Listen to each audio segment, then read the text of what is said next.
Hello, everybody. Welcome to a very special stream, a strategic preview Overlord Showdown. We won't be seeing Overlords play today, but the players themselves are the Overlords we're talking about. Chris Nirvana Tool here, joined visually and audibly by special guest Woodrow Hood. How are you doing, my friend? What's up? I'm doing well. Not my normal boisterous, like super energetic, big smiles self, just because I'm a little under the weather, but a little tired. Uh, got that positive coronavirus test yesterday that's going around. So nothing in my lungs so far, but yeah, a little tired today. Way to be a Debbie Downer about it. See, I'm recovered. I am now, today is my day out of the clink from COVID quarantine, so I am good to go. So just, that's what you have to look forward to. Just like in Warlord, Woodrow, you got to aspire to be like me.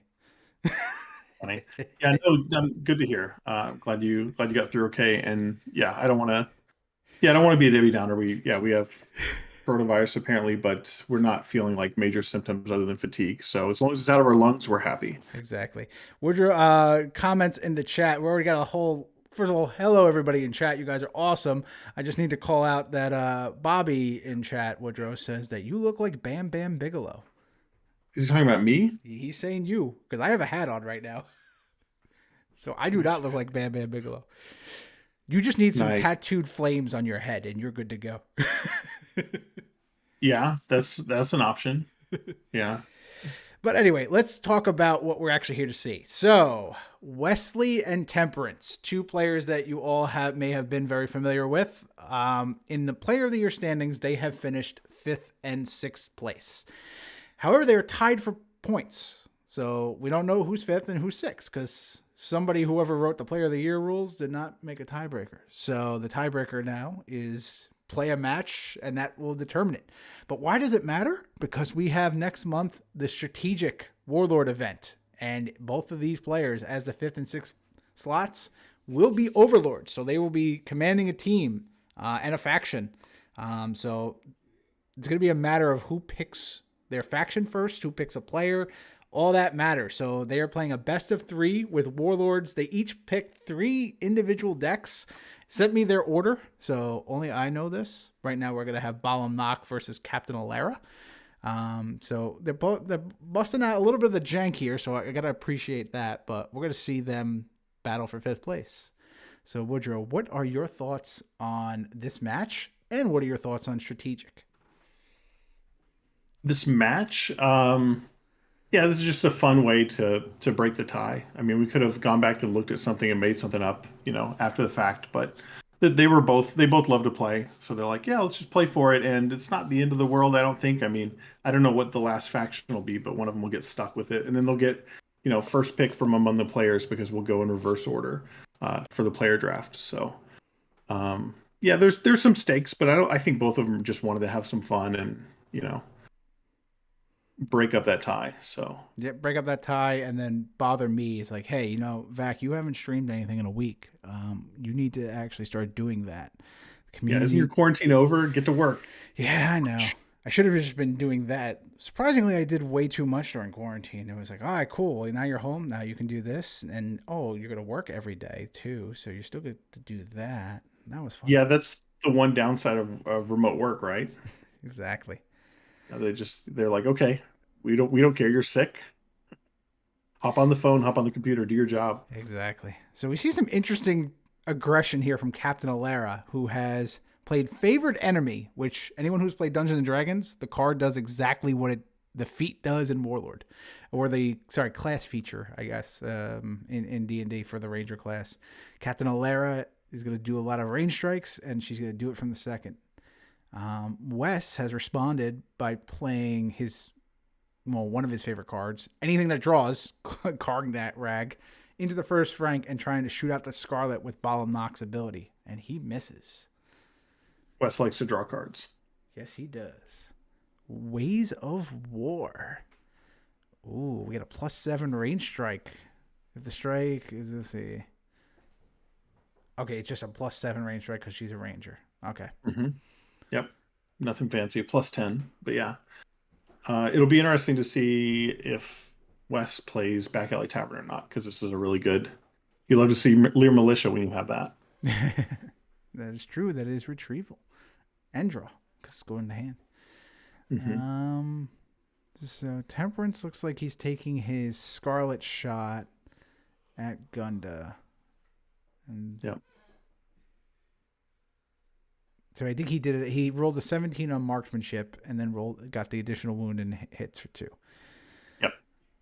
Let's see. Questions in chat. We see a Having giant. 3 different decks could be a monthly tournament idea. We did that Wyvern with what we called the good, bad, ugly format, where you had to make a deck with only good characters and then a deck with only bad characters, and then you had to make a deck using what we called an ugly warlord off of a list of like kind of lesser seen warlords. And then you had to pick the order, so you'd go either like bad, ugly, good or good, ugly, bad. And it was, I think it was fairly well received. It was at least interesting to play 3 decks. Oh yeah, I had fun with that. We see a Maximilian in play. Speaking of fun, so Captain Alara can be risky here. Meanwhile, Giant Bat's a really good card that doesn't see play. oh yeah, I ran that in my bomb knock.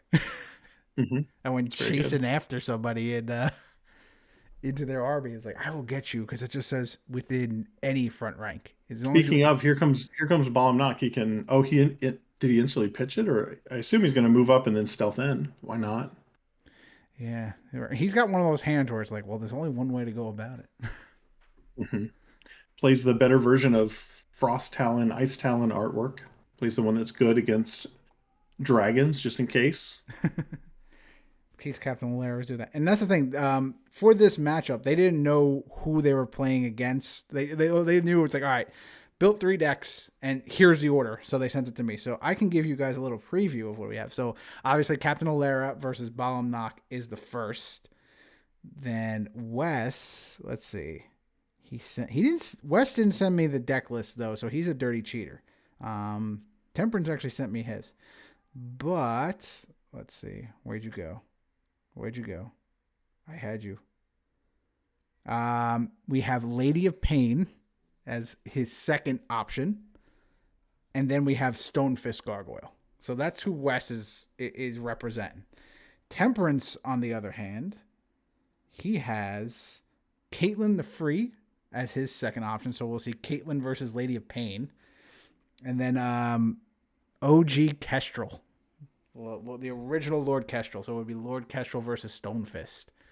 So I'm hoping we see a game 3. I want to see that matchup. Yeah, yeah. I didn't think about that. If it goes 2 games, we won't even get to see all 3 decks. I think we'll still make them play it anyway. It's like, screw you guys. Just depends on how long it goes, I'd say. Lady. Ooh, the slow roll on Feral. Here we go. He did pop the portable hole while we weren't looking. It didn't go forward, so he's not trying to. I don't know what the giant bat's doing. I don't know why Farrell's not just running up there to the front yet. Couple, yeah, a Oh, that's couple. why. What's up? Oh, Karachkuk, yeah, that's funny. What is he doing playing Karachuk in a Balam knock deck?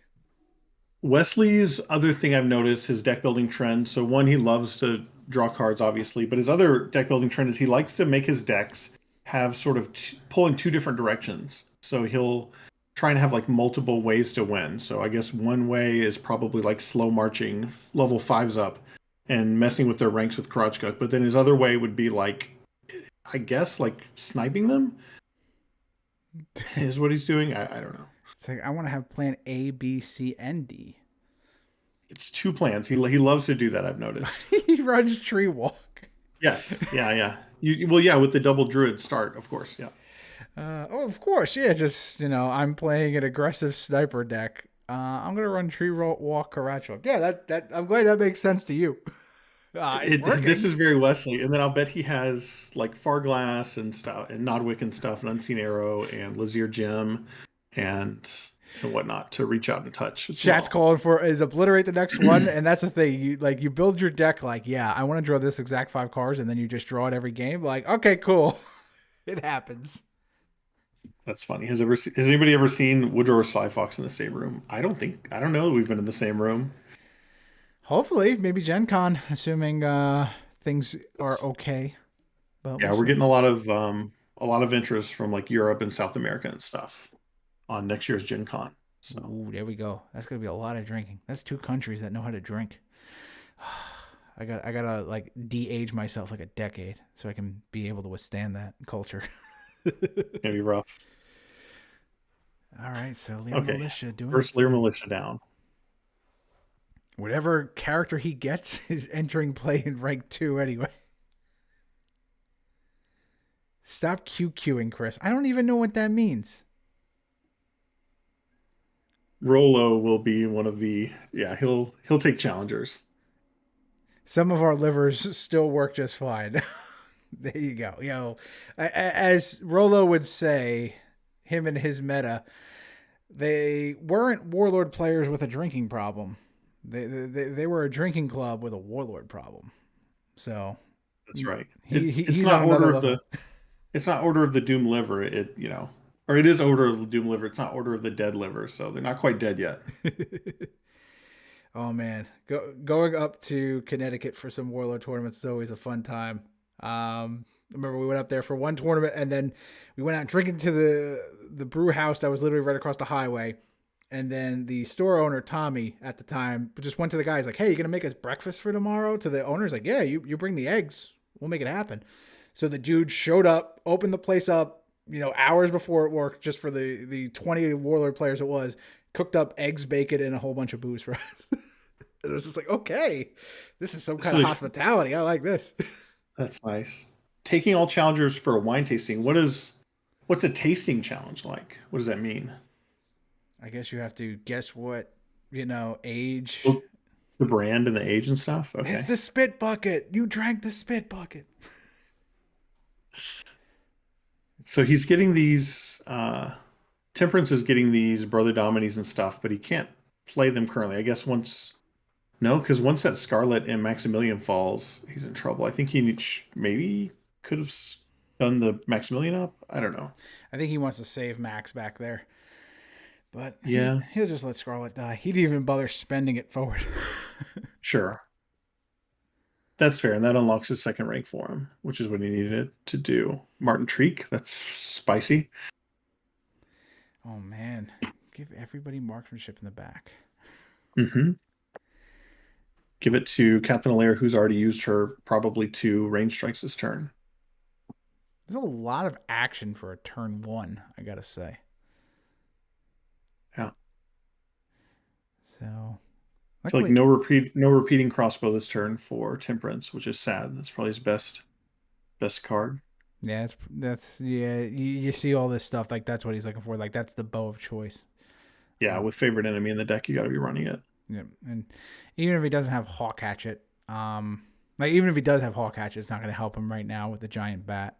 It's just a 12 or better to cancel that whole thing. It's just not the best. I think you still go for it if the opportunity presents itself, but you don't go out of your way for it for sure. Exactly. He can play risky though, but again, now looking at those ranks, he can't move Captain Lara up, or Captain Lara can't die without Max coming up. All right, so he's got a Ways of War and just Wounded Gunda. So he's just basically Interesting. giving Farol a free move up is basically all he did there. Right. I would think you'd swing with the Lear Militia that has the Brother Domini bonus. And I think favorite enemy is army wide, right? Or is it just This a character, character? Oh, it's attachment. Yeah, yeah. Never mind. this is a card from Siege. I have never seen this C play, but it makes sense here if your whole idea is massive strike generation from your Warlord. Hmm.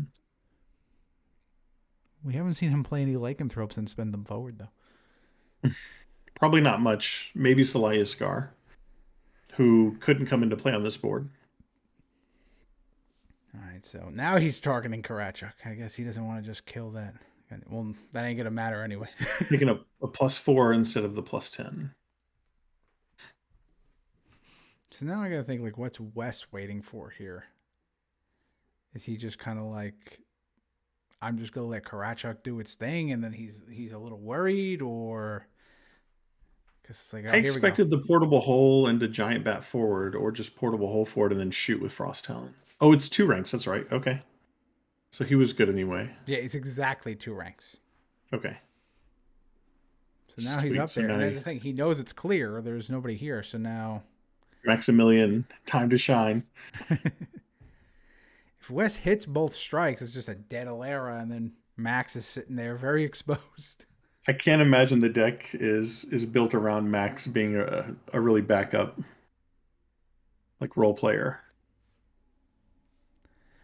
Let's see. Wonder what like Temperance has no play, so I don't know what he like. I guess maybe he's thinking, do I just tap forward Captain Alara, which I don't think you want to do either, because then you're serving yourself up to a Karachuk. So I think Temperance just has to pass here, and then just hope West rolls really bad. Yeah. I don't see a lot of good things, a lot of good options for Temperance here. Yeah, we can just hope West messes up, which is very possible, considering that Gunda is sitting there alone in the fourth rank by itself and not stunned to the third. I guess it depends on what's in his deck, but yeah, I don't think moving up's really an option. Here we go. Oh, look, they're using arrows because they know we're watching. All right, so first roll is good for 2. Oof. Next plus 4. Ooh, that's just good rolls. So Max is the Warlord.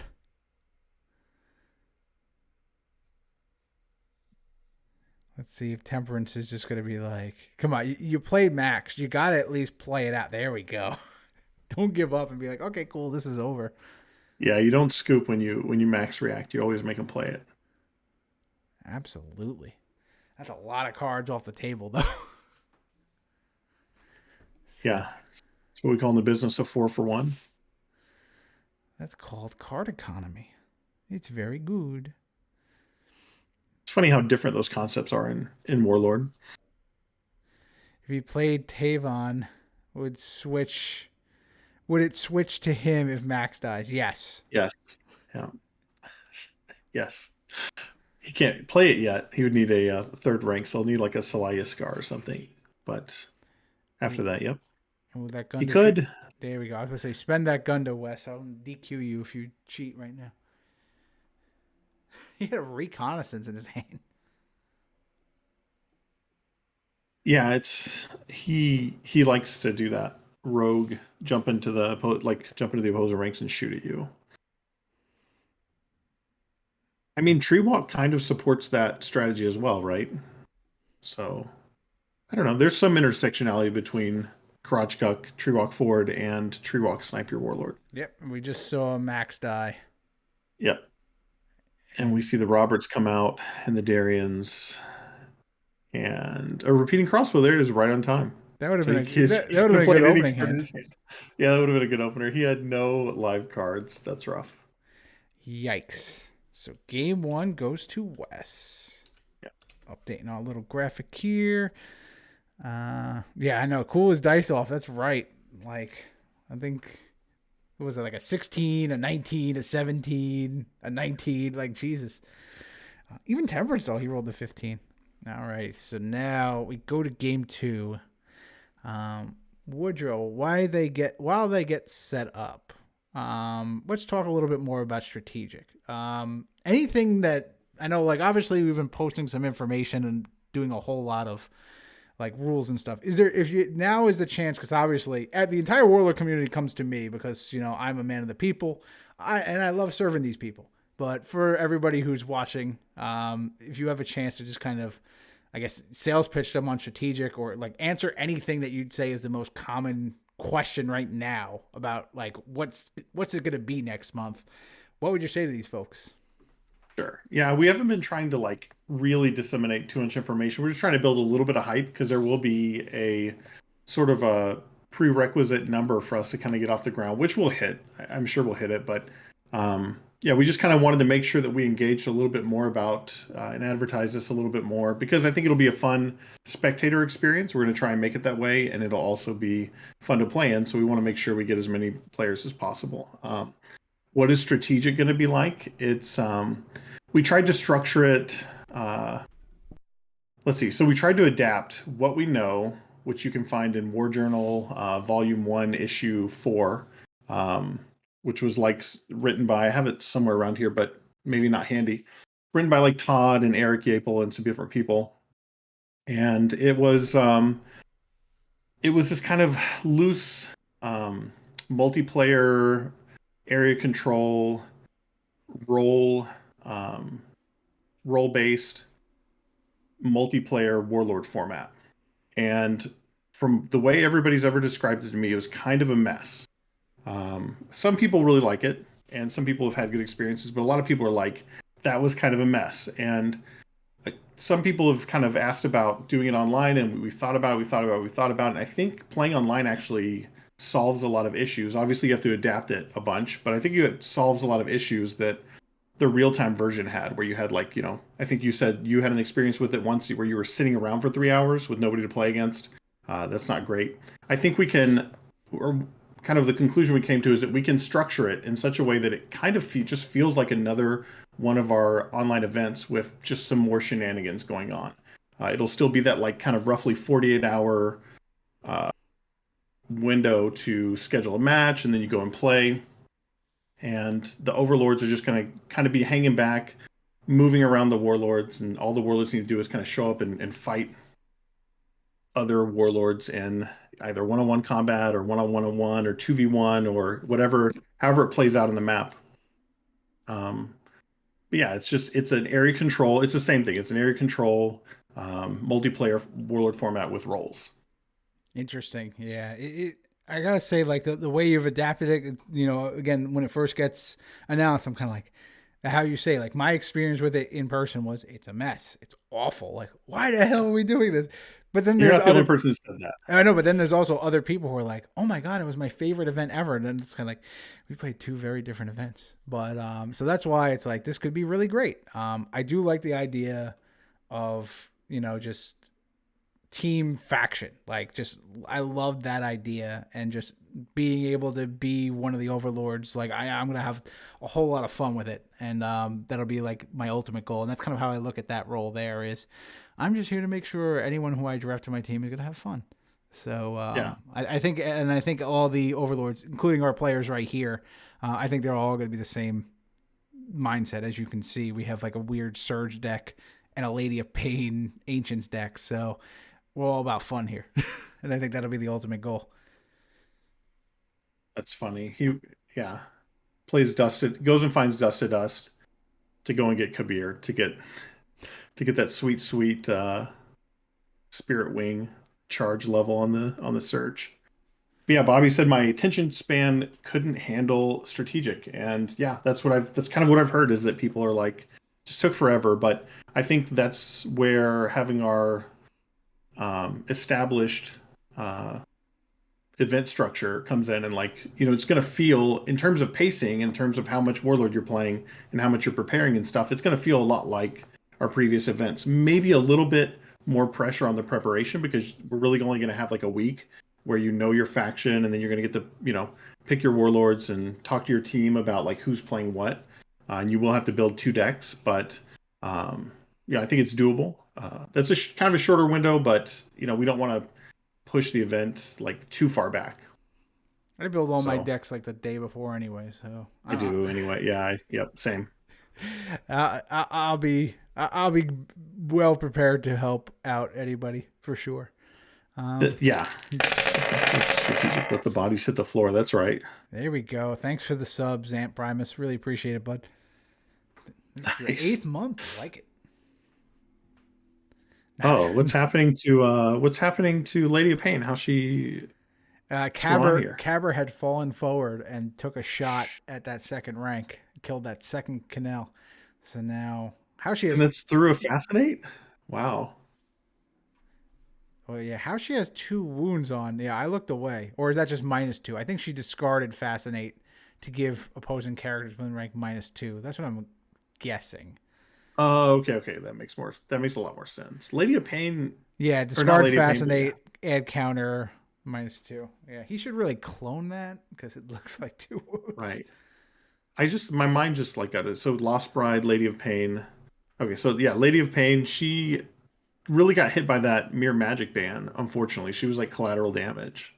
It's kind of sad.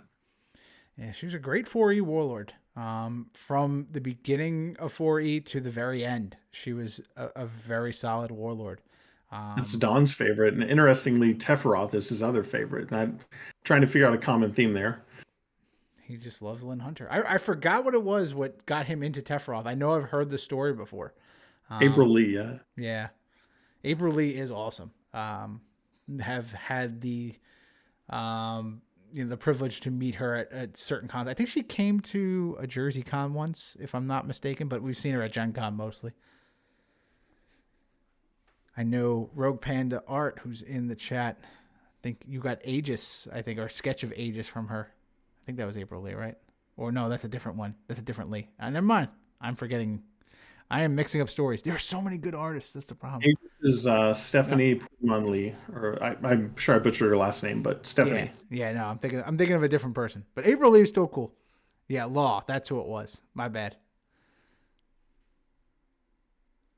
There's too many good artists. That's the problem. I tried Panda.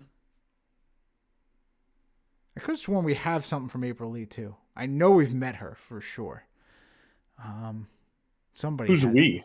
like someone in New Jersey has like an April Lee like I like sketch. how that's a we. It's a hive mind. There is a we, yeah, exactly. Hey, just like you have, just because you change your loyalty like every year or so. First you're like Kentucky, then you move to Ohio, but then you don't want to be associated with Ohio, so then you join Team Japan. Then you True. go for the aesthetic of looking like Seb. It's So all now, true. now all of a sudden you're a German defect. So It's all true. It's all true. well, Whose side am I really on? I That needs to know be the thumbnail for your roast. you are clearly a Fairweather fan. Oh yeah, the roast. Don't you worry. That is in pre-production still. I have not had the. I haven't done as much on it as I'd hoped, but let's just say if I ever wanted to start that roast immediately, I could start it now. Um, I have enough together. I'm mind my manners then. I've been going back and forth in my mind. What is my favorite factions? I almost can't pick. Yeah, that's kind of tough for me as well. I kind of like all five factions. I would say there's like one or two lesser, but there's definitely kind of like a four-way tie for first. And then I guess Chosen, I'm not even counting, but they kind of come last for me. Yeah, I think I definitely played every single faction, and I've piloted each faction to victory at a tournament too. Hmm. So like I don't really have one that's like, oh, like I'd say elves is probably what I was most known for because of Sanguinel. So like that's there, but 4E Free Kingdoms, I was all about that. Like from like the get go playing Niobe. Yeah, Um, you're a Niobe. Yeah. yeah, I was like all in that. But then like I originally started with devs, so like I have a dwarf Medusan Lord, so like I'm all over the place. What was your first what was your first warlord that you really like stuck with in your early My very days of playing? my very first warlord was Slayer the Unkind, just because the name Nice. Slayer is awesome. But I played that just as the first thing, and then I was kind of like, oh, these different names are cool. The next warlord was Duchess Brimmen, and I had a Mhm. Duchess Brimmen deck for about a year into Warlord's existence because it was just at that point it was just me and never been on the show but constantly a part of the show, Larry Wojcik. It was just me and him playing pickup games of Warlord, Duchess Brimmen versus I think his Uthanac, or versus his other decks. Like just that was just what we would do every now and then between playing Magic or any of the other games at the local contest. Like, hey, you want to play Warlord? All right, yeah, let's do it. And then just one day, everyone in New Jersey was kind of like, we need a new game. We're tired of Magic. We're tired of Yu-Gi-Oh. Let's all just invest in Warlord. And then like that was it. We went from 2 players to 30, and then it was like, oh boy, here we go. Good times, good times. How about you? What was your first, would you say, true Warlord? My first was definitely Sketh Hellbringer for like all of before all of pre CE was Sketh. I played him the entire time. Never moved off him. Just put new cards every time a new set would come out. I'd put new cards in it. But I didn't have any card game experience, and nobody in my it was my Dungeons and Dragons group that got into Warlord, and so I was kind of the first one to just figure out that the less number of cards you ran overall in your deck, the more you would see what's there, and the more copies you ran, the more often you would see them. And so you want to run your better cards in multiples and run the 50, minimum. And I did that at some point in my play group, and they all had, these 100 card piles of like Highlander, just trash. And I just started winning constantly, and it was funny. And then I had like a time where I dominated, and then they started figuring out as well, and I don't know, it finally got competitive again. That's awesome. We were hyper casual. There you go. Hyper casual. That's the way to do it. We see Lady of Pain and that good old reconnaissance card that Wes loves sneaking into Caitlin the Free after she is spent forward. -4 on Surge. That's only that's only 0 skill. I think he has a 4 skill, so And you inflict the wound on it. It has to be negative. Yes, negative. Yeah. Caitlin the Free. He's good. Caitlin the Free only has a +0 attack, so she's. So we could see that giant spirit wing come out. Yeah, just to get the Surge. Big Daddy Spirit Wing. We see Dex Glynn moving forward the hard way. If you want to, I mean, yeah, if you can stall out and stuff, then Surge is great, and add counters with Kabir and stuff, which obviously he's going for like some transference, pitch to get transference from Caitlin deck, but Inquisitor Demeter can make a search real big, real fast. Yeah, just by rolling initiative constantly. That's my go-to. Yeah, yeah. Just play a Surge, and in the same turn, play a Terror Shard.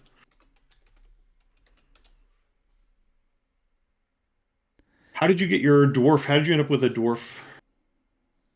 Yeah, you already answered it. Okay. I'm talking to the chat about that, but Yeah. The long story short was why aren't dwarves getting more Medusan Lords? It was just Galavan and Death, and no one's ever done that. And then it's like, well, we don't do dwarves because dwarves are boring and slow. I'm like, well, then you guys aren't trying hard enough. So let me show you how to do it. Oh, here we go. Thank you for the sub, Sanjington. Really appreciate it. 14 months on a 14-month streak. Wait, I've been streaming for 14 months? Jeez, I haven't even realized that. Who's your first sub? I don't know who my first sub was. Maybe Midge or you? Maybe you, I think. I don't know. Because it depends, because I don't remember. Like, I think it was like maybe like within the first month. That's when like.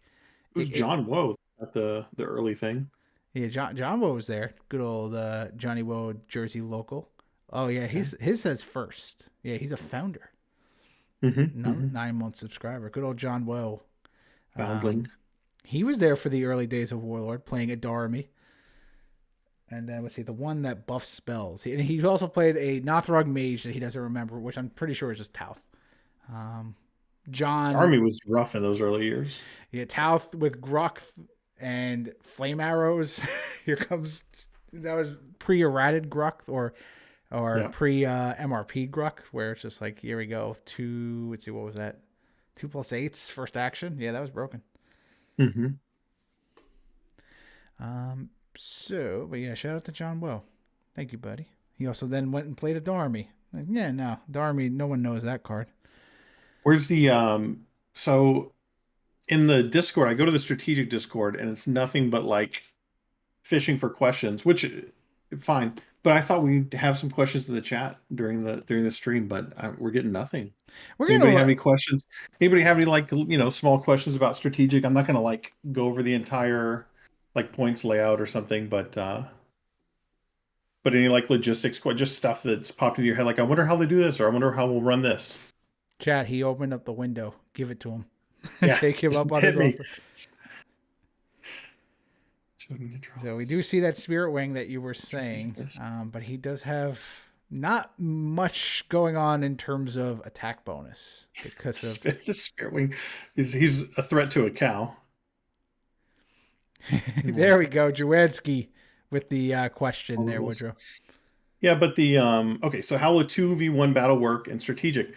You will just play a 2v1 battle. The person who is pitted against two people will get to go every other action, but otherwise it functions normally. Oh, they will get to go every other action. It's not just kind of going in a rotated clock. Yes.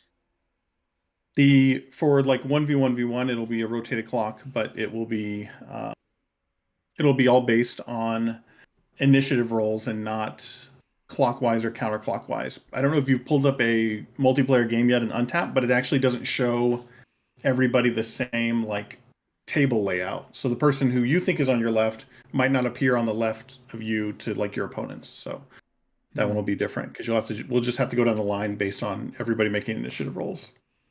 Gotcha. Okay, yeah, we're gonna get so many questions. We'll try to get to them. Xant Primus says, I don't even know what strategic is.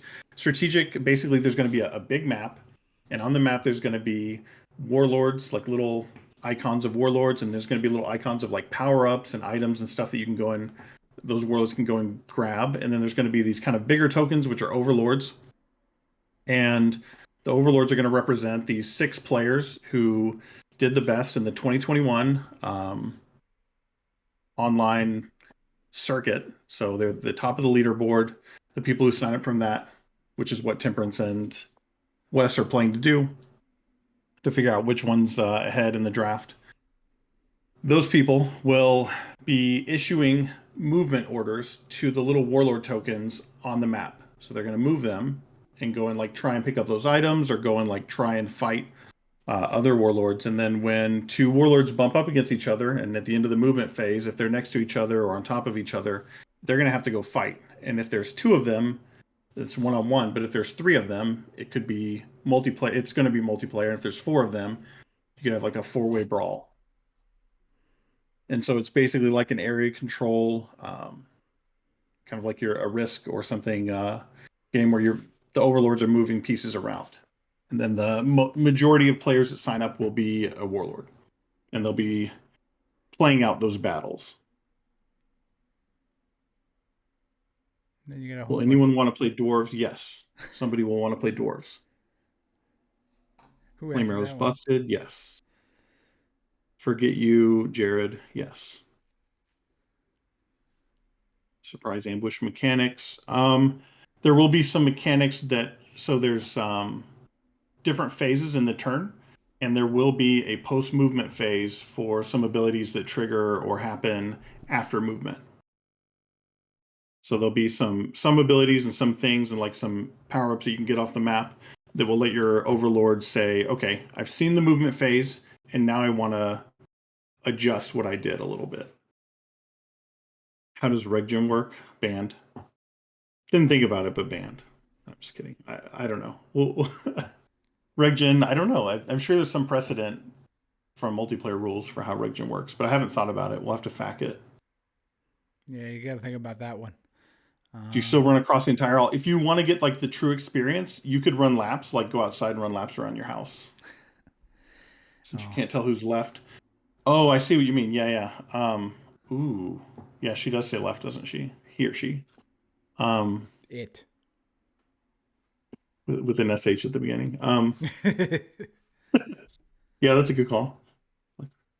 I don't know. We'll have to think about that. It might be next lowest initiative or something, but I feel like it should be the same person the entire time. So good call. I don't know. That's a weird like rules loophole that hadn't really popped up No use crying over bad warlords. for Regen. We'll figure it out. There's probably a right answer. Vic has tried to abandon us as a community, but we'll see if we can get him to pipe up on that one. So we're seeing Temperance trying to take out the army of Lady of Pain and get it out. That Spirit Wing swinging still very small. He Minus 14. fours. Yeah, Yeah. I don't think that 14 hit. Um, Just leave it. Tell Wes he lost. Let's get our yeah, game 3. I mean it does hurt West, so we got to let that happen.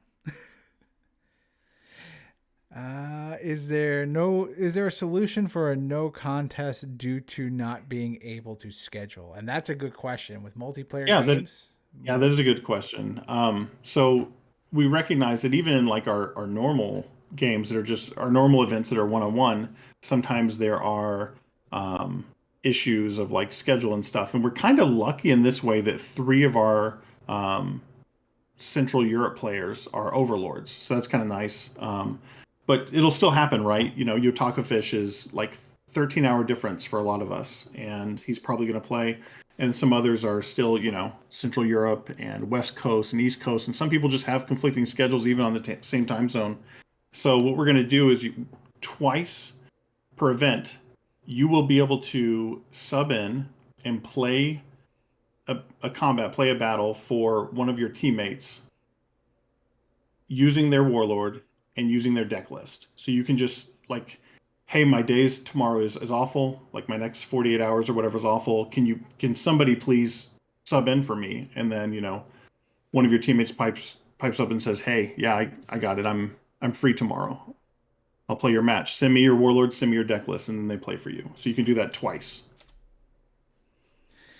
We have Wes asking a rules per player. question to me in Discord, and it's an awful question, Wes. Come on. He's asking, can I wound him with pain? Like, Wesley wanted to wound Caitlyn the Free with -4 because he has technically a +0, -2 attack. No, he has a +0 attack. Right. That is the primary attack.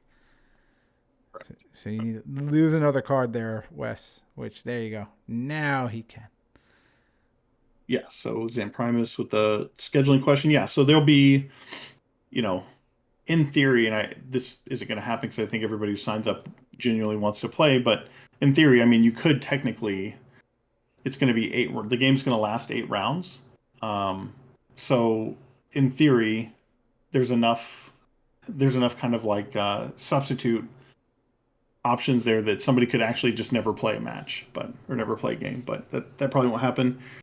Will there be something like Overlord favorite champion, like beating them gets at you a boon? So yeah, nobody, like, we haven't discussed this yet. I know, like, every time I answer a question, like 2 more pops up. So I'm sorry in advance for answering all these, but each Overlord is going to select from among their warlords a lieutenant, and that person can communicate in the stead of the Overlord because, again, time zones and whatnot. So if the Overlord isn't around to communicate time sensitive information, or isn't there to like submit their movements and stuff, we're going to try and make our windows the best intersectionality we can between the West Coast and Central Europe.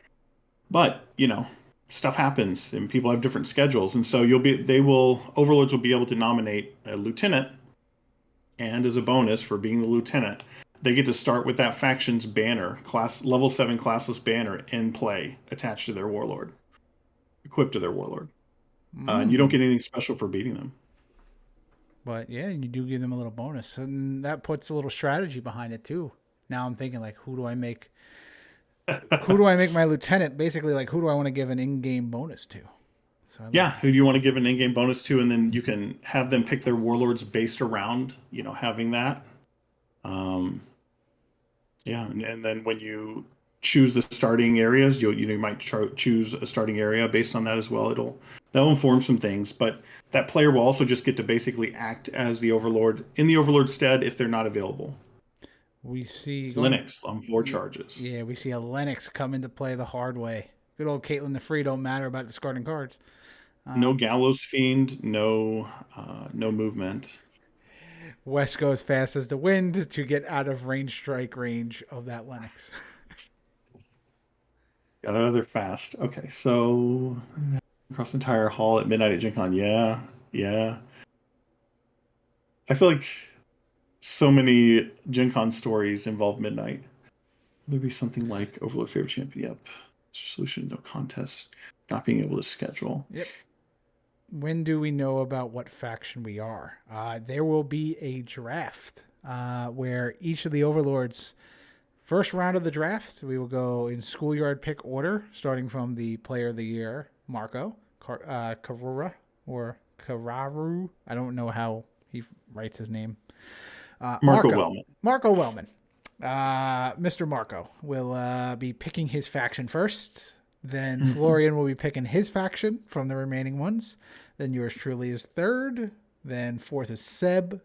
Then Sly Fox. And then fifth or sixth is determined by this winner here.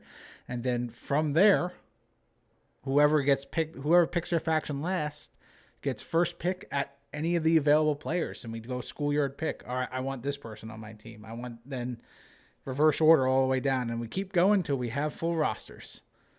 Yep. And full rosters means 6 warlords. 6 warlords, so 3 players. 6 warlords, the roles. Sorry. Okay, so It's the syntax gets really confusing because it's like we decided to call people overlords and warlords, and then they use overlords and warlords in the game as well. Gotcha. So it's teams of 7. Players. 1 overlord. Overlord. 6 warlords. And 6 players will be using warlords in their matches. Yeah. We see a rush to battle from Lennox. How did he play that with Lennox in play? We attached it to Antaeus. Is that a thing? Or is Antaeus a non-classless? And it doesn't look attached. Just let him cheat. Let him cheat. As long as all right. Just let him cheat. All right, we're gonna let them cheat. So, Overlord in my deck. Do I? For anyone who don't understand the question, we were just saying Lennox over here. After you put into play, put a charge on it for each card in your hand. You may not play cards from your hand until the end of turn. Rush to battle is a card played from hand. I'm hoping to see a bidding war. That's funny. No, yeah, that's the thing. There is no bidding here. So what Rogue Panda is referencing to is the way the Game of Thrones card LCG community used to do, and I think we can do this one day down the line. Right now, we're keeping it very simple because Strategic's already complicated as is. Woodrow and his 20-page rulebook, but an auction draft for players was also something that they did when they did team formats. So everybody would get like a budget of $10 per player slot that you have plus your faction thing. So let's say you have $100 in your team, and then everybody would nominate a player for bid, and then every one of the warlords would be bidding up. So like, let's say, like, I don't know, let's say Woodrow, like you're one of the players here. Somebody open bids $1 and then nobody else bids, and then they just get you for $1 because nobody wants your trash ass. But then somebody like a good player, like let's say Primus, here we go, who has been making deep runs. Xant Primus, people might bid up a little bit. You know, it might be, all right, he goes for where the average player value would be 10, Xant you might get for like 15 or whatever it is. And then there's like the key players who you know are like the top cream of the crop. Like let's say Dow Foster. Let me throw him out there. Shout out to Dow. You know, he might go for like 20, you know, or something like that. So those bidding wars get fun. I like the schoolyard pick that you decided to do here and not that, because again, there are some people, like, you know, it could be hard feelings. Some people might be a little offended by being a dollar player. Or some people might feel the pressure to live up to a $33 price tag on their head. Like, oh man, like, so like there's that negative drawback, but then, you know, there is a positive because it is more entertaining. Like when you see a dollar player go and get like 6 wins for your team, it's like, that's just value. You feel so good. Yeah, it creates good storylines. Yeah. I spent so much money on Chris Vack. Why, you know, he lost round 1 or whatever. So a couple things off of what you said. Yeah, I mean, we can explore some other team-based and maybe multiplayer events in the future. We just kind of wanted to get strategic done and say that we did it and in the books because A, we think it'll be a good time, and B, it's just like we want to be able to say that we did it, even if we only do it once. If it ends up not being great, or we don't think it's like you know, it's like, well, we don't. Yeah, it was okay, but do we necessarily want to revisit it? It was too much work, or the multiplayer was too hard to schedule. Then it's lesson learned, and that's okay too. But we can explore some other. There's tons of other like faction-based, team-based stuff that we could do. You mentioned a 20-page rulebook. I almost done writing it.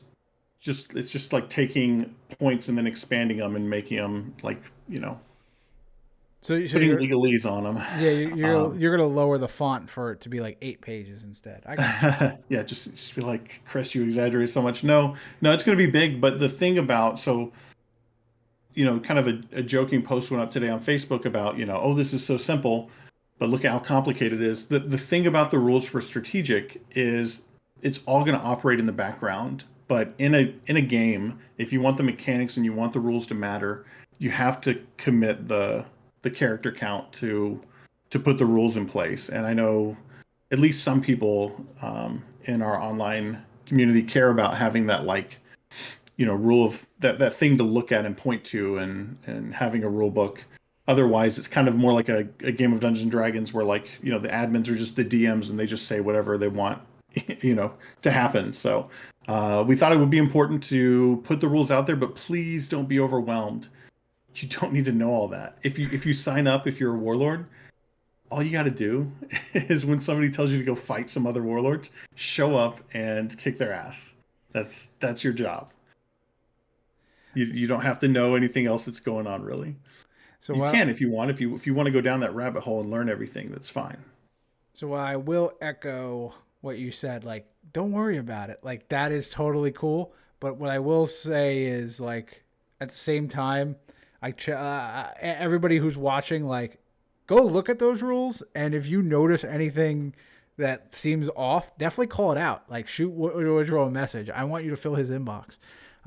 Not because I like spamming Woodrow, but if anything, it helps us improve it for, let's say everybody has fun next month playing this. Like, then that's what you build upon. You take those rule books and then you just build it up. That's why we're taking the time to just lay this foundation. This is an experiment. You're all part of a social experiment here. That everybody that signs up for strategic, let's see what happens. And yeah, we can take it and improve. I'm sure we won't get it 100% perfect the first try. So there'll be stuff that we can tweak, stuff that we can improve. And yeah, if you look in the rule book and you still have a question about something, yeah, totally, totally reach out, ask. So we have a conclusion to game two. It was a very long slog of Lady of Pain slowly dying, but eventually succumbs to Lennox with an asterisk. But that makes more exciting content for us because we have a game three. We get to see Kitty Kestrel, the OG, versus Stonefist Gargoyle. There will be pictures in the rule book. Some. It's not a picture book, but yeah, there'll be some. When you need a visual example, yeah. We're going to see Overlord versus Overlord. Probably not. The Overlords are stationary. They don't move. So that would be kind of tricky to pull off. You make this joke about bases to protect and defend to keep a continuing bonus. So the way we're going about the points is the majority of the points that you will score for your faction will come through combat. It won't come through holding areas or claiming areas or anything like that. I think we've kind of teased the map in that it's a grid with a bunch of little spaces instead of the old strategic map being like just having like 5 big areas and you want to try and hold them or whatever. That's not what this is. You're going to be running around trying to kill and trying to get into battles and stuff.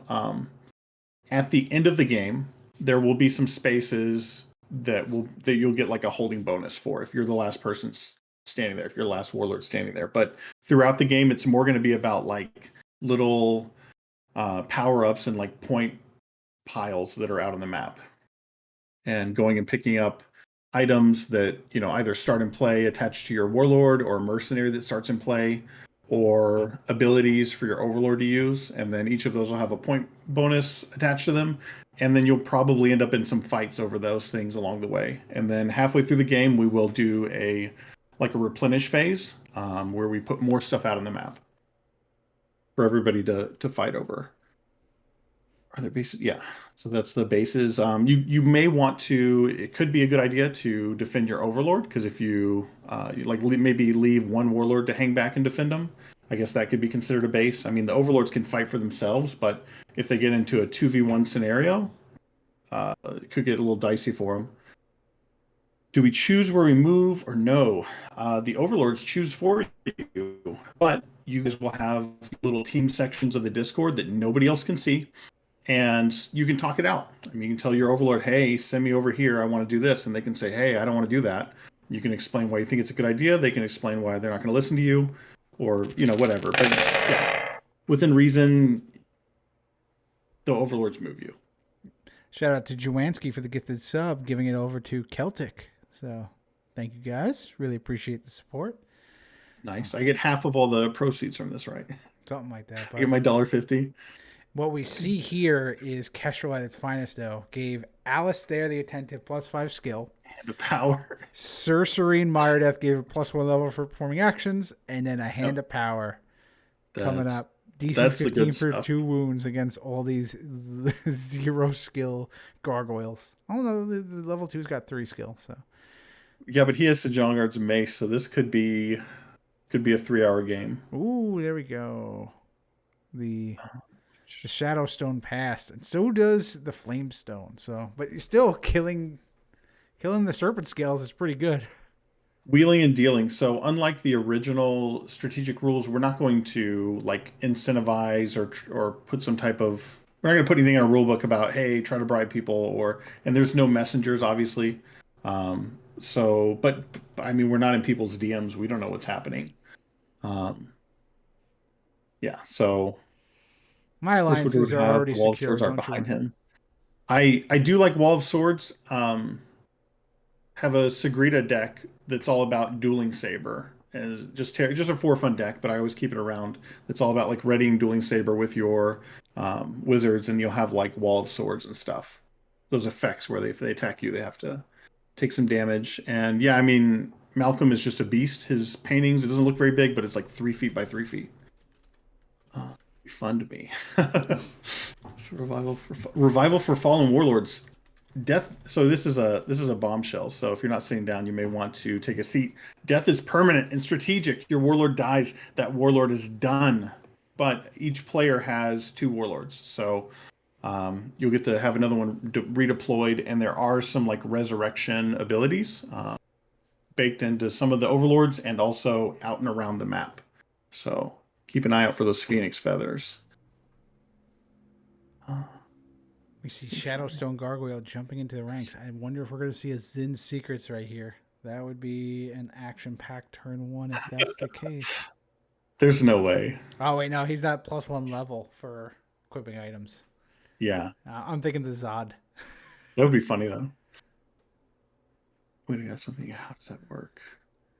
Celtic Yeah, he got throw gifted a out sub. He had no idea what was going on. It's like, what? non-player participants for street. Yes, yeah. So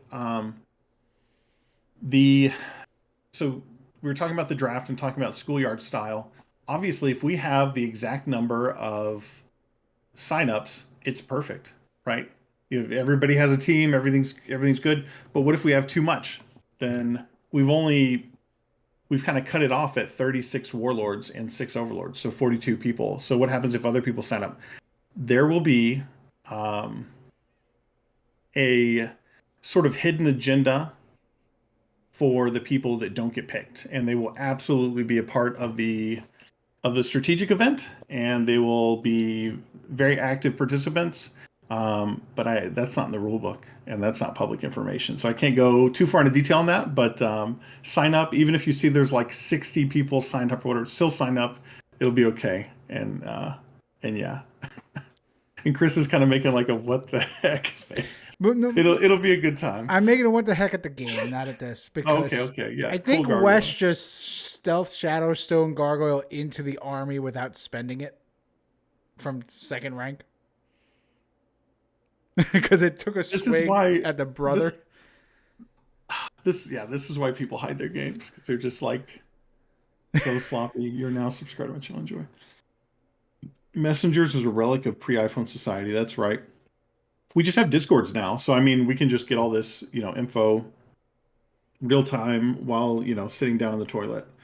Oh damn, Iron Man tournament. Yes, Iron Man tournament. Yeah, so yeah, permadeath, and then you have 2 warlords, which you pick at the very beginning and build your decks for and stuff. Rebel Alliance. People that don't get picked are chosen. I'll go throw myself down the stairs now. Medusans, lol. Yeah, they show up as the Medusans. What about like less than 6 players per faction? 39 or something. So we have a week buffer between the Warlord draft and when the game kicks off. If it is really close like that, so the 39 example is 3 players short of a full party, we go wrangle. I think there'll be a couple people that aren't signed up that we know in the community that would play. You know, maybe go get your AJ Foster or someone like that. And we'll start wrangling, and we'll even advertise. Hey, we didn't get quite enough substitutes. We got 3 more slots. Does anybody want to hop in? And hopefully that would bring somebody. So yeah, if we go under, we have thought about that, and if we go over, we're totally planned for that. We totally have a plan for that. And then Rogue Panda says secret assassin sent by the Medusan Lords. That's right. Can we still have Overlords and Dragon Lords in our deck? Sure, why not? Have at it. I do want to just point out too that Woodrow's solution to the problem that you present is, well, it's not a problem until it actually is a problem, so we won't worry about it. That's right. Yeah. We'll cross that bridge when we get there. Yeah, no, Use Overlords. Yeah, the general answer, of course, is don't worry. Everybody will have fun one way or another. Sure, but no, we really did think about that. I mean, if we're just a few players short, we've got some people with it we could wrangle. Is Chase allowed to play? Ooh, it depends. that's a good one. I am looking forward to seeing what Oh happens. my goodness! If somebody who loves playing just one faction gets drafted to another, that's going to be very interesting. Because that's what this event does. Like the idea is like you're not choosing your faction. You're being chosen to the team. Now again, the Overlords, they might pick you, and it might be a faction you absolutely hate. And that's going to be rough. But all I can say is just have an open mind about it, guys. Have an open mind and think that the Overlord wanted you to be on their team. So go in and do your best, and it's a team thing. And it's not all about it. This will take a little bit of it'll take a little bit of maturity from us, because we'll have to realize that we're doing a team thing where we're used to doing complete individual stuff. Like we've been doing that for a year and a half, just playing for ourselves. But in this, we're going to be fighting to help carry our team and advance our team's placement in this big event. Is Chase allowed to play? I feel like that's close. I haven't really. We'll fact that. Go yell Cotton, force him to join. I don't know if ambassadors are totally a thing. $50. Woodrow messes up. I don't know. We'll have to get more details on that, but I might take you up. Give 48 L's.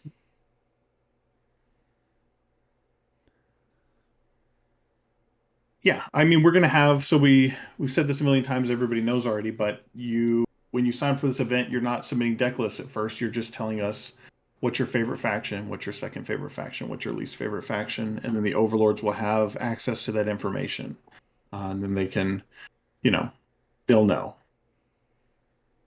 Elves take too much thinking. Elves take too much thinking. Yeah, that's why only those big brains like Chris Fat can play them. I know. It's just okay. Every card of my deck generates a impactful strike. All right, cool. Yeah, this is real hard to figure out. Hey, Winter, you got to be able to do at least math on whether or not it's time to rip that chainsaw. Don't be so hard on yourself for piloting Winter. It's kind of like High Tide. We're seeing Stonefist Gargoyle slowly start to. Is now ready thanks to a double opal hand. But Lord Kestrel. That sweet 10 skill. Lord Kestrel does have a pretty good army, though. So I could see Alistair just doing some dirty things. But he does take a few actions to get going, though. So, but either way, who knows? Maybe he draws an Incinerate and just hits him for 2 wounds here.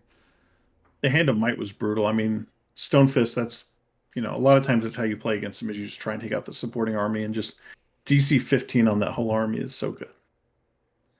Yeah, we're going to see if he's got another one coming. Oh, not OG Winter. Don't know much about the Eternal. Kira just throws cards and nope, Infinity's End isn't there.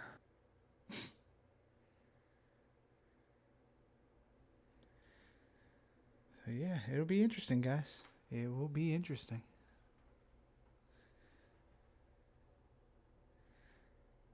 I think these guys are really trying hard. I think Temperance is really thinking hard about what to do here.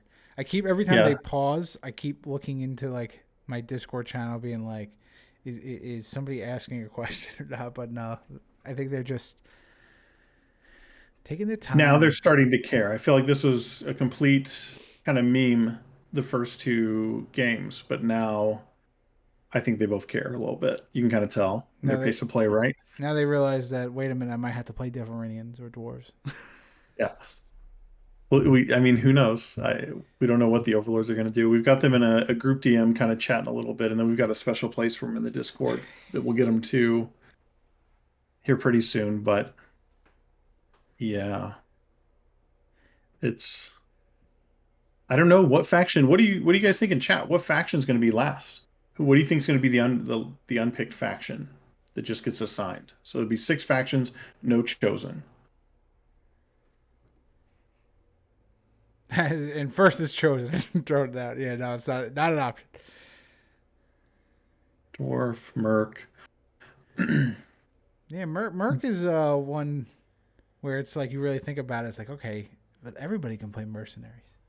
It's really Dwarves, a lot of dwarves. I think. I mean, I don't want to like go.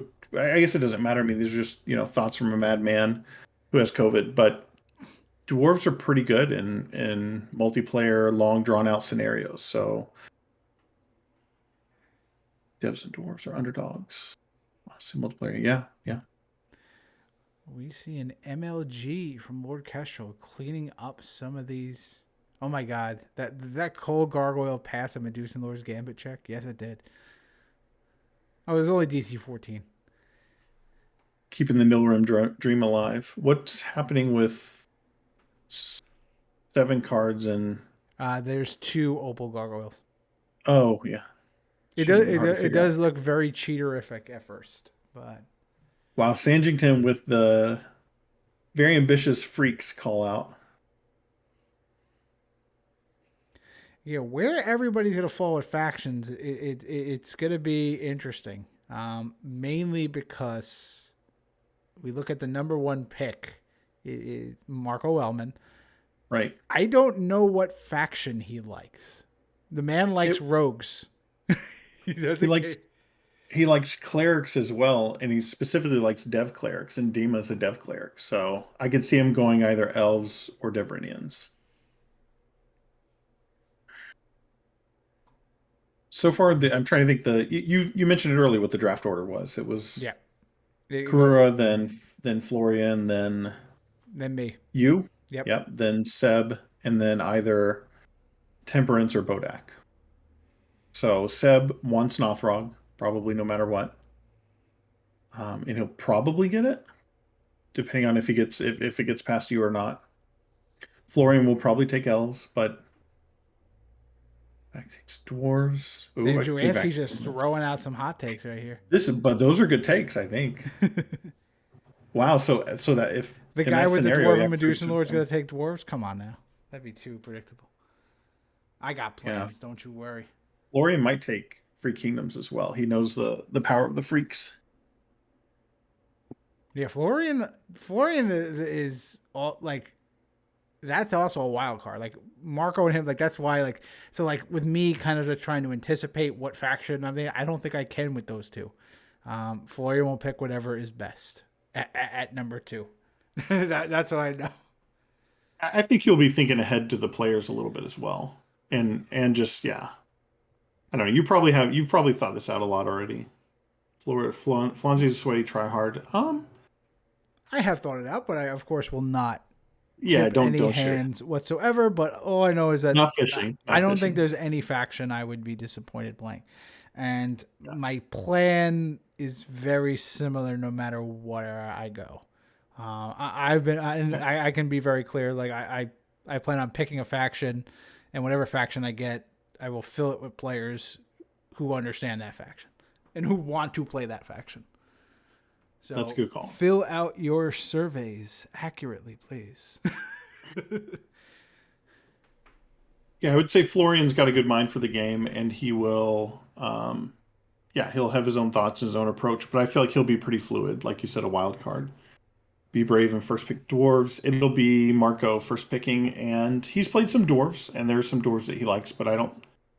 The Overlord itself is going to be Iron Hall, so I don't think he'll be It's a cleric. You said he super into likes that. Although cleric. Iron Hall's really good. Hell yeah, Yeah, Iron Hall's good. yeah. But I mean, the Mass Overlords won't come blessing into for that. play. I know with plus 1 hit point is the big thing, but the um I don't think the overlords will come into play that much unless people are, crazy enough and bold enough to run up and try and kill them. So I wouldn't plan. I think the overlords know that not to plan their entire strategy based on the overlord themselves. Um, which faction do you think has the best group of devoted players to draw from? It's a good question. Yeah, that is a good one. So if we pull up the Discord, which I've done separately, so just the Warlord Discord, and you go to server settings, which I'm doing this. I know other people can't, but we'll go to roles, and I'll just read this off for people. In terms of the factions, Deverinian is the highest. We have 27 Deverinian people in the Warlord Discord.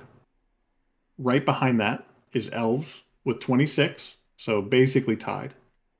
Below that, we have Freaks with 23, and then we have a three-way tie at 22 for the rest. So basically, it's those are all really close. Deverinians and Elves are, of course, a little bit higher, but and then like devotedness, I don't know. I feel like Dev players are pretty devoted. Dev players are definitely devoted. That comes with the worshipping the storm there. Um, but in terms of like, yeah, like, then that's the thing. It's like knowing your faction. So that's why, like, I would kind of put a little bit. If I was to answer Ollie's question, I'd put a little bit more into dwarves, mainly because dwarven players can play dwarves, non-dwarven players can't. It's Mm-hmm. harder for somebody to adapt that defensive mindset. And that's Mm-hmm. kind of why they've always been the butt of the jokes, I would say, in Warlord. So like that's my opinion, and I think if you go dwarves, don't draft elf players; they won't know what to do. Here We, comes Hand of Power we got another back hand of power. off the Dark Heart. Yeah, Whereas I'm trying. something like Nothrog, like there's a bunch of like Seb who calls himself the Lord of Baraxon who loves Nothrogs. I think anybody can really pick up Nothrogs. They're a very straightforward, brute, aggressive faction. I mean, certain players probably won't. Like someone like a Sissy Lal who's very cerebral with how he kind of plays his decks isn't like really an aggressive guy. But even then, I think he could find something cool to do because even though they have the brute strength and the brute force, they're still the master strategists. So, I would say they're the easiest to kind of pick up. Freaks too. Freaks are very easy. Mercs and Freaks are cool. Sant Primus. Overlords get a standard 50 card ancient deck. They do get a 50 card deck. There will be some special rules in place for the Overlords, including an additional starting level 1 and 2, just to give them that overwhelming. You don't want to go 1v1 them, but 2v1 maybe is manageable, but you're not just going to knock their feet out from under them. Let me hear you say Crun Smash. Get your name on cards. Nice. John Woe, is your name on a card? He is on. He won one of the summer campaign events. He is on one of those Nothrog Warlords in 4E. I think we're about to see a dead. Okay, he's scribing the Medusan Lord's Gambit from the Discord. I don't know if he passed. Where'd the Oh no, did the Hand of Might not happen? It did. He's got 4 wounds on Stonefist Gargoyle, who's being kept alive by a Magnite Gargoyle currently. That was from the Hand of Might? I don't know. We stopped paying attention. At least 2 of it came from a Hand of Might. I know that. Um, I don't know where the other ones came from. Yeah, that's weird. I'm gonna assume that they would not make any more mistakes than they already have. But let's see. The Medusan Lords It's not a Gambit. safe assumption. You gotta throw it at that Magnite Gargoyle, who's only got a 5 skill right now. I was only half paying attention to this because Stonefist didn't even have a wound on him yet, and so you know, Kessler wasn't quite an eye line, but You now know, it's really heated up. your 4 is from the Mace, but there's also a -4 here. I'm pretty sure he hasn't played any kind of like, +4, -4. unless he has -4 from. Yeah, no, it's not from that. He's poultice sacking. He's pinging his skill there. So he's doing the medicine check from poultice sack, and then he'll discard one. He'll discard the poultice sack, probably equip another one. Yeah, I don't know if he has I 4 think wounds then on him, because maybe he doesn't, because that MLG did not target anybody in the front rank, and I don't know why. Oh, I guess because it's got to do 2 wounds to the Magnite, but still, you would still do it. maybe he's counting his Nilrims or something. That could be it. So you have a plus Oh 4. no, he's making the checks right now. He's making his Hand of Might checks or his MLG checks, huh? Yeah, but that's the thing, though. Why didn't you just MLG the Magnite Oh, Gargoyle? sure. Okay, yeah. So those aren't wounds. Yeah. See, Sanji's like a lot of asterisks floating around. There definitely were some asterisks that we saw beforehand, Hey, but these are our esteemed overlords. Don't you badmouth them. They'll pull up this VOD and find out what you said. yeah, and we should, and And we'll then they're need to gonna pull run up. around run you around the perimeter of the map. We'll need to pull up the VOD to see what actually happened during this game because we started talking about factions and strategic. Yeah. Sorry for anybody who wanted play-by-play commentary of these games. We kind of pulled double duty here, but so talking over. Oh, Forged Cake. He's gonna take. What's the -4? There you go. Bobby is not shy. Danielle. It's a Danielle Oh, debuff. okay. That'll Makes do. sense. Okay. Bobby goes and Bracers gets of the answer. weaponry. Why not? Yeah. So if Let's that's see the it. case, then Stonefist looks pretty good here. We get a Dark Heart on MLG. Opal ready. Knock him down. I think he just played the opal just so that he. Oh no, he Get reacted. ready. Yeah. Yeah.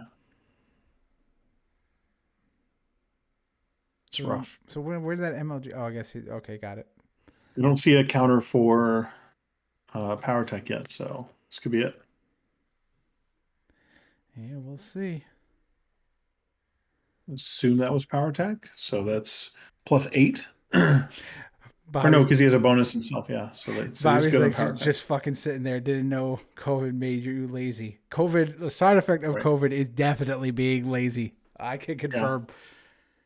You do Yep. not feel productive. There goes Corrine. So this is suddenly really rough for Kestrel. Yeah, well, Spend Opal. That's a strike. And then what's the last card? Maybe Opal as well. yeah, it definitely is. Um, but this is what happens. What Wes was like, all right, I'm gonna play 2 fun decks, and then like if it's game 3, I actually want to win. Yeah, Stonefist is a house. That's brutal. And he's rolling it out. He rolled 2 11s, and that should do it. So Wes will take this match, and he has now won the 5th place for Player of the Year. Look at him; he's scooping up the day. Why are we seeing another game all of a sudden? We're seeing a Slayer of the Unkind come out. Hopefully, he's just kind of showing this. You see an Adonis. You saw an Adonis for a split second, and then you saw a Slayer. He's saying, "Oh, I have a Slayer deck that plays Hand of Power as well." And it starts Brother Ansel as well. That's definitely Yeah, what that it is. starts Brother Ansel. Don't worry, Joanski. You're not going to see these actual Deveranians get played. Yeah, he's literally just showing him saying, "Oh, I do that too." So Woodrow, I think we should jump into chat with these folks. He says we're done, so let's just jump into chat with them. So pause as we switch. Hello, gentlemen. Hey, How's it going? pretty good. I'm a little disappointed my Alistair Hand of Power didn't kill more stuff, but Those level 2s making passes. yeah. But yeah, so it did go. We are happy that you guys gave us 3 games, even though when you look at the VOD, we are mostly talking about strategic, less about the okay. games. I mean, I think that's what everybody's like. Even that's what this is about. Yeah. Yep, exactly. So, but either way, I will say congratulations to Wes. We did see both of you equally cheat and just kind of let you guys cheat on VOD. Okay, so what did we do? I'm curious. I saw you play cards from hand after playing Lennox. No, I think he was I discarding one first. I discarded stuff from Caitlyn, and then I discarded from Ravika. We saw you do a rush to battle to get Lennox to the 2nd rank. Yeah, I searched it out, and Caitlyn cast it. Isn't that casting from hand? It doesn't go to hand, does it? Doesn't she just cast it right away? I've seen Woodrow look up at his skull when he's hearing that question. I think Caitlin cast it. I know Alisara gets around Linux, but I think Caitlin has the option to put it in hand or cast it. Does it say as if from hand? Okay. Okay, so then only West cheats. Oh god, I'm feeling incredibly bad for Seb right now. I'm like, May ooh, this immediately cast a spell. I mean, I could be wrong. When I built the deck, I was thinking that Caitlyn could use her ability even if Sure. Linux is up. Yeah. what did I do? Did you stealth in a Shadowstone Gargoyle turn 1 and ready it? Not turn 1. Oh wait, did I? I think he was ready. Yeah, like I think you jumped into his ranks and didn't spend him. You just moved him up there and then swung at brother. And I was like, It's oh. not a big deal. It was the game 3 decider. Yeah, It's like, that's that was all. the It was least just important the game. entire reason Oh, that you yeah, won. you did kill that guy. Oh. Happens to the best of us. Oh. So there we go. Yeah. I would never want my stuff videotaped. That'd make me feel so bad. Yeah, playing on stream is very easy, guys. I promise you. Everybody do it. You'll have a great time. But yeah, anyway, let's talk about more important things, about strategic. So me, Woodrow, and the community here who have been like bantering with us in chat have been talking a whole bunch about strategic. They've been active. This has been good. A lot of questions. Yeah, definitely a lot of questions, a lot of things that Woodrow has to think about. So that's putting more work on Woodrow is always fun. But starting with you, Wes, now the 5th place here. What are your thoughts of strategic, and how do you feel now that you will not be handed a faction, but you had to at least pick between 2 different factions?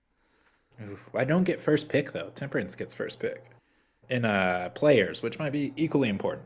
But now I won't get stuck with Mercs, which was my fear. So you're thinking Mercs Wow, is the last. calling out Mercs, yeah. Yeah. I'm pretty sure I'm gonna be ending up with dwarves here. Is what's gonna happen. But And you're saying We'll see. dwarves is the last. Okay. I think I so. think it was between Mercs and Dwarves. I would choose Dwarves over Mercs. We're having a lot of varying opinions here. And because we were trying to also kind of pick it out too. And like, We asked chat, what do you think the pick order will be for factions? And we got a lot of different answers. A lot of people said dwarves would be last. Oh. But if you get first pick and you're not Dev, you can pick Gracchus. Fantastic. you could stash Gracchus until like round 5 and get a value pick for sure.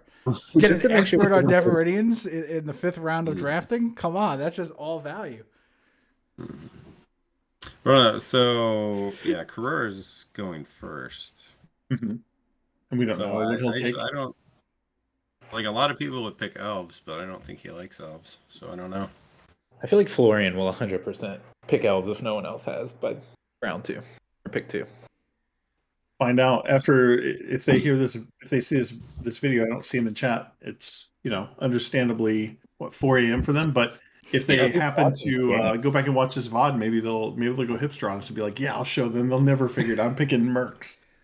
He's watching the game right now. Yeah. Oh, is he? Yeah, Marco Yeah. doesn't sleep. No.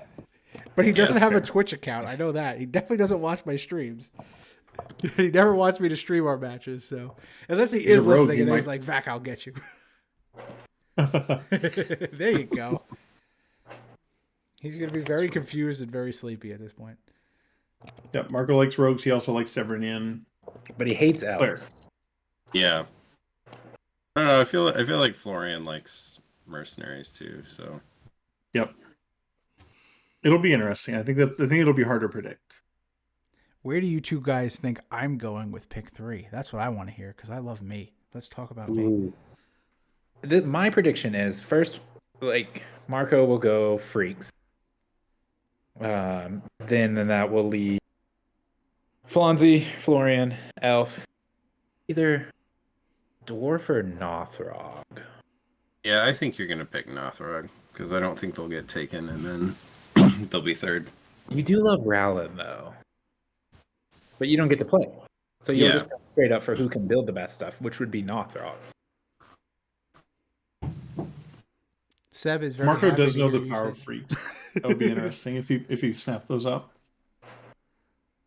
Dwarves if available to placate your Yeah. trash. So then you guys will be left with, based off of that, you guys will be left with Mercs and Devs. I take Devs happily.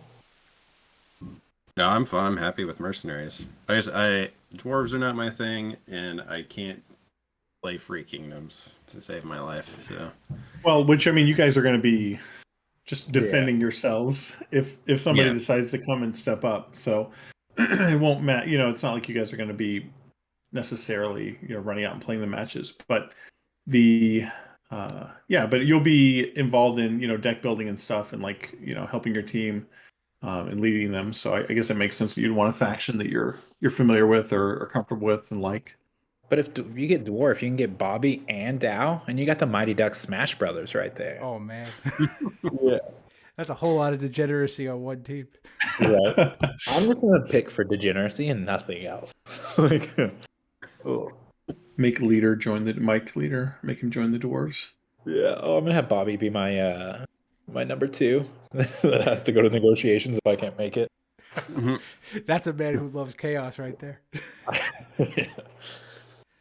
So is the plan to put Josh and Nothrog, or definitely keep him out of Nothrog? I feel like he has to go Nothrog. Well, that depends if we're going to play nice here. Just Right. if we are going to draft people or... The man played Artec for a year. Like, we owe it to him as a community. To save him from playing it for a 14th month or whatever. 13th month. Talent deck. quote unquote negotiations. Yes, that's what it is right there. Let's see. All right, so Wes, we gave you your chance to talk, and you guys have kind of been bantering. Temperance, just now, as you are number 6 now, so you will be at.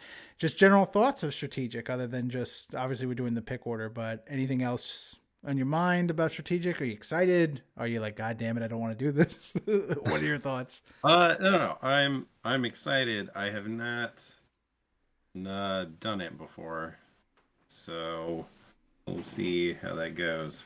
Going in nice and naive. Yep. Not jaded like me. But I think it'll be fun. I'm more forward looking. I'm looking more forward to assembling the team and working with the team to kind of build out a strategy than anything else. I do not envy multiplayer games and scheduling, though. Good luck, guys. Please tell me you got the draft board all figured out with like, and the pick is in. That I don't have. I don't have any kind of animations yet, but I have a very analog draft board in mind. So chat, we will be live streaming the draft it's looking like January 8th, and we'll figure out some times here. I know there's been a lot of messages sent during this whole stream, so I don't know what's going on, so I got to go check that. But it's early. January 8th is what we're looking at, that Saturday, for a live. Is Marco still going around the Discord posting in random channels trying to schedule the draft? Go look. Did he find the group DM again? I pinged him a couple times. Yeah, I don't think so. But yeah, so I do want to, obviously, we are streaming on Twitch live, and we have a little custom here. We give away some packs, and I believe there are 2 players here who, let us watch in their match, especially Wes, who let us see him cheat in real time, and it's been recorded for all of time. So as a thank you for that, we're going to give away a pack of Saga of the Storm to each of you. And then we'll give away one to the chat. Woodrow, you do all the hard work and you don't get jack shit. You get to sit here and watch. That's basically all that's going to happen here. I'd say I didn't get jack from that box, but but yeah, let me share my screen in Discord for you guys. Woodrow, I know, is like watching in real time already, but in case it's easier for you guys and you want to just see without any lag in that, we will start with the winner, Wes. So I don't know how much of my streams you've watched, but we're letting you pick your pack. So we have corners 1, 2, 3, 4. So you give me which corner you want to go and how many packs down. And then is there a way I can see this? Yeah, in Discord. Go into our little group channel. You'll see that VAC is live. Twitch.tv/Nirvana Tool. You gotta hit the subscribe button first. Even you Maybe could it wouldn't you work. could do that, or I'm giving you the Wait, free as soon as I version. get a Twitch switch, I will subscribe. Dude, top right. Ooh, there we go, top right. So we're going for this pack right here. Hopefully you can see what I'm opening. I don't know if you figured out technology yet. I just keep pressing stuff. It's asking for my. It cut out your audio there, but it's asking for something. I don't even know. My social? That's the right website, right? Yeah, And no, what you're definitely. If it's asking for like a list of your top 3 fears as well, that's something that I'm all about. You never know when that information is going to come in handy. Let's see what pack. Oh, this pack's hard to open. The glue is dried on all these. It's a good It's a good sign. one. So let's see. This is the rare. Here are the uncommons. And now let's have a look-see what your pack is. We have Overhand Block. Timothy Winston. Oh, man, that's broken. Devin Harper. Is that Yamprin? There we go. MRP'd with medicine. Yep. Death Blow. Kazaya, the main character of the storyline. A level 1 character. And Ziat, not your Vinod that you've played today. That tree walked a Karachuk. Let's talk about that. I'm going to play a very offensive front rank shooty warlord, and then, here comes level 4, level 5, and live the tree walk. I was built not that. expecting that. I built that for you, Chris. I was just kind of like, oh man, that's Magic Christmas Land there with that hand. I totally cards it too. I got it all from the portable hole meet at the end. We have a Belt of Heroes, a Brunter's Helm, and a Shield Bash. So your commons and your uncommons aren't really that great. Brunter's Helm was nice back then, but all that matters is here. So let's see what you got. You can get a Warlord out of here, but we don't know. Let's see what you got. Oh, we got a Warlord! Lord Gahid Relian. There you go. A pack fresh Deveranian Warlord. Somewhere in Kentucky, Juwanski just got real excited. That is probably some of the best art in the game. Oh, absolutely. This is badass. Oh, I love it. So sad when they did the face reveal. Yeah, they were just like, oh, Oh, it's just Gene Simmons? Oh, no. Give me the backside again. That's why he was facing the other way to start with. Lord Gahid Relian, 2 strikes, +9/+4, 16 AC, 7 skill, which is respectable for a fighter. 3 HP, level 5 evil fighter. He is unique, and he is Relian, as his name suggests. Your army rolls 2 dice for initiative, keeping either one. So not too great play-wise, but yeah, this is a winner. So, Wes, you have, you definitely, we don't say no to any OG warlords, like especially in this day of age. Like that's in demand right there. Ooh, that was actually the first Warlord I ever played, and it took me like a year to realize he was trash. But yeah, this is definitely a good one. Again, just for the art alone. Yeah, I don't care if chat was like, yeah, it's garbage and throw it into the loot box. That no, we throw mass blessings in the loot box. We don't throw Lord Gahid Relians. So next up, we got Temperance. So you get to now pick which corner you want to go and how many packs down. Let's do 3 and 3. Ooh, 3 and 3. It's calling. So 3 and 3 is calling to you. Let's see how we got. All right. And then Woodrow, we'll let you pick the pack for the viewers here. So viewers, just while we open up Temperance's pack, you should start saying something in chat. If you've made a comment in the last 15 minutes, you are eligible to be in for a pack. And yeah, Woodrow's are fishing for thoughts. But yeah, just comment anything and you guys will be eligible. Yeah. Let's see. All right. I like Rogue Pandas, straight to the point. Just pack. That's just say anything. I say pack. All right. Well, Bobby also wrote anything. there we go. Torin. Ooh, Ollie with the call out. Ooh. Yeah, well, I'm waiting for that. I'm going to be real excited when I flip that. Appreciate that burnout. All right, so let's see what we got. So, Temperance, you also start with an overhand block. And it's All Timmy right. Winston. It's identical pack here. Oh. Did you just switch them out? It almost looks that way. But there is one card difference because you have a dagger. Okay.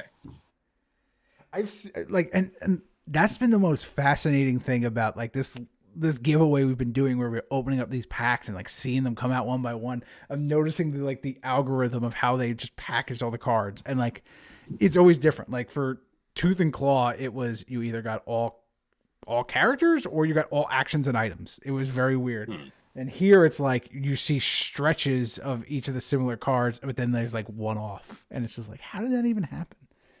So Yeah. it just makes you think that the card sheet First was six rows are of the same. 6. Yeah. I sent a box to Graham, and he said it had double rares in it, which I heard was a thing as well. Ooh, Just 2 rares per pack. Good. Yeah. We got a power uncommon right now with Bakbao Umbala. You mean Longsword? And Catapult. Ooh, and Catapult Crew. Here's my Sketh card. So your pack is definitely better, if not just for the abundance of Bakbao. But Wes got a keeper rare, so now we got to see how you're going to do here. So let's see. How you feeling? What are your thoughts? You get a hit or you get a miss? I feel like we're not going to get 2 hits in a row. I was feeling pretty good, but I don't know about after Gahid. Let's see. Wow, we got 2 hits. We got an assassination, baby. Ooh, that is pack fresh assassination. Crispy. Oh man, that is the chat is excited.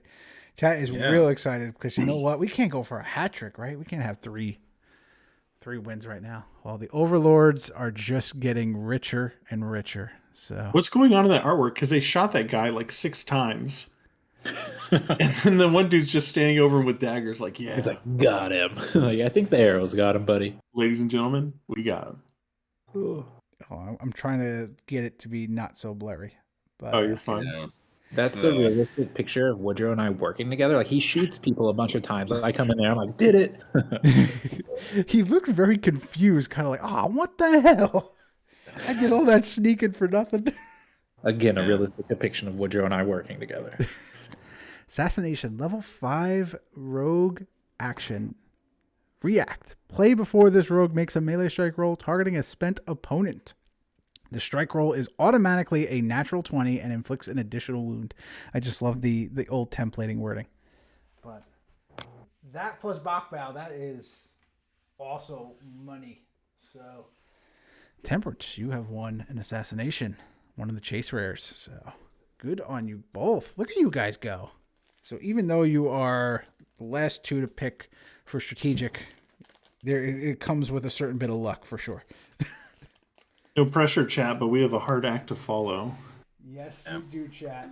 And that's the thing. You can still hit 3 for 3 because one, this set is loaded, but also because you guys are randomly picking packs. It's not like they're actually in order. So let's go bottom of 4. You're gonna go bottom 4. All right, but hold on. Yep. I gotta actually roll this off. Ooh, we got a lot of you guys in here. I like this. So this is the last call. Yeah, it depends on who it is. So let's see. Yeah, that's true. Don't pick until after we see it. So I'm going to roll it off. Let's see who we got going once, going twice. And the winner is John Woe. There we go. John, you actually said something in the last 15 minutes I haven't even noticed. Look at you go. So you're picking for a Jersey folk here, Woodrow. One that he may have come to St. Elmo's once or twice. So... Rogue Panda is talking about his cursed table. That's an inside joke. Oh, John is around. He says die in a fire. There we go. So, such a lovely thing. All right, Woodrow, I don't know if anyone can hear you right now, but where are we going with this pack? Yeah, let's go bottom of 4. We'll do it for John. So, the very bottom of number 4, right? Very bottom of number 4. You got to pick that whole stack up. That is going to have a lot of weight on those cards. They're going to be stuck together, and that glue is going to be a bitch. So let's see what we got. It's a Shield of Ancient Kings. Ooh, that would be dirty. Oh my god. That on your ballot, man. It doesn't want to open. Like I'm trying my best to describe what's happening here, but like it is so packed in. We can hear it. Like it doesn't sound like a normal pack opening. Like it's like as if these wrappers are getting so brittle. Oh man, I'm just excited. Like you all are like I'm giving away like power rares to freaking viewers and everything like that, but I gotta tell you, the reward is just opening up all these packs. It's so much fun. Here we go. John Woe. One who doesn't play any fucking games, but you know what? You constantly sub, so we appreciate that. But let's see what you got. Starting off with the OG Blast. Leveled. Righteous Faith. Mage Armor. The Broken Leather Cat. Brindle. This is a nice pack. And Summon Guardian. Brindle doesn't really get great until Dominance, but definitely glows up for sure. Hey, mixed potion that's a thing. It was a thing. Sorsha, Brindle, Glyph of Fate, mixed potion. Morgan. You could do it. You did. Morgan was Morgan base set? When did Morgan come out? Morgan was early. Good and Evil, maybe? I don't remember. Yeah. Morgan was good and evil. There you go. Bishop Kennard? Ooh. I don't even know. I can't see. Oh, Riding Horse. Back when Deveranians were the bonus people. We got a Riding Horse, everybody. Riding Horse is awesome. Yeah, everyone. Chat is also confirming it. Yeah, Morgan is good and evil. So, dude, I only play what you build me. Yeah, so does Fat Kid. Don't worry. Love you, Midge. But anyway, John Woe. Let's see what Woodrow has picked for you. This will decide it. You have a pretty good pack to start off with, but now I'm just kind of building tension here, like Ryan Seacrest. I feel like all the power was in the commons. I'm better looking than Ryan Seacrest, and I'm also about 6 feet taller than him. But let's see what we got. Oh, you got holy energy. Ugh. Ouch. Oh, sorry, John. Yeah, big yikes there, Wojcik. This is what you get for having the same last name as Larry. You did say something about fire. You did say die to fire. It's holy fire. Level 3 cleric action. Spend order. This cleric targets a spent character in this or an adjacent rank. The character is readied, but may not attack if he or she has already attacked this turn. You know what, John? At least you can equip a riding horse to your Bishop Conrad, go up, leveled him, and then play it. So you take that pack. Come on. It's Jared last month. Mm. And he also can equip the leather cap. Don't forget about that. Yeah, I mean this pack is stacked. I mean, it kind of plays itself. The combos. Oh, so with that, we were going to conclude. Before I conclude, Woodrow, any last thoughts on strategic or any message to the community that you'd like to share on strategic that we already haven't beaten to death? No, I think it's I know a lot of people are, I know every little bit of information that gets revealed, 2 more questions pop up, but yeah, just a lot of that crunch is going to run in the background, and you're, like you said, you're welcome to look at it and vet it and stuff and give feedback. But for the most part, as a warlord, which will be most people's roles, your job's going to be to show up and slay and, encourage your team and participate in that, preparation week and stuff. And, give feedback and like advice to your teammates and deck build together and try and build some some good team dynamics and vibes. And yeah, I think it'll be fun. I think it'll be a different experience, while also kind of having that familiarity of the monthly events, like the sort of 2-week-long monthly events that we have. But we'll have that team dynamic, which will be nice. So yeah, definitely sign up, and hope for a good time. There you go. I think that's a good way to kind of close the book on this strategic preview. I would like to thank our esteemed guests, Wesley and Temperance, for giving us a game in the background while we talked about strategic. But either way, thanks for letting us take a look and enjoy the Gahid and the assassination, guys. Yeah, thanks. Thanks, Chris. Absolutely. And then shout out to everybody who subbed or gifted a sub. So shout out to Joanski, shout out to John Woe. I don't think anyone else did. So maybe Zan Primus. I don't know. Somebody did. Zan, I think you did. Yes. But either way, thank you guys for supporting it. You guys make these packs, opening these packs possible. So very much appreciate that. I will plug another upcoming stream. Don't know when I'm going to do it just yet, but it will be soon. The Roast of Woodrow Hood should be not any Warlord playing, but Warlord topics, Warlord fun, and Woodrow bashing that everybody can join in and have good, lighthearted fun with. I promise it'll be a good time, guys. Take a look at, keep an eye on Discord. I will announce when that is scheduled to happen. Need to wrap up a few more things. I mean, I gotta add some visual components to it, right? So, Woodrow, I know you're looking forward to that one, but yeah, it'll be fun. Yep, that's exactly what it's gonna be. It's gonna be fun, guys. But with that, we will sign off. So we will see you for the Roast of Woodrow Hood eventually. But thank you, everyone. Have a good one. Bye bye.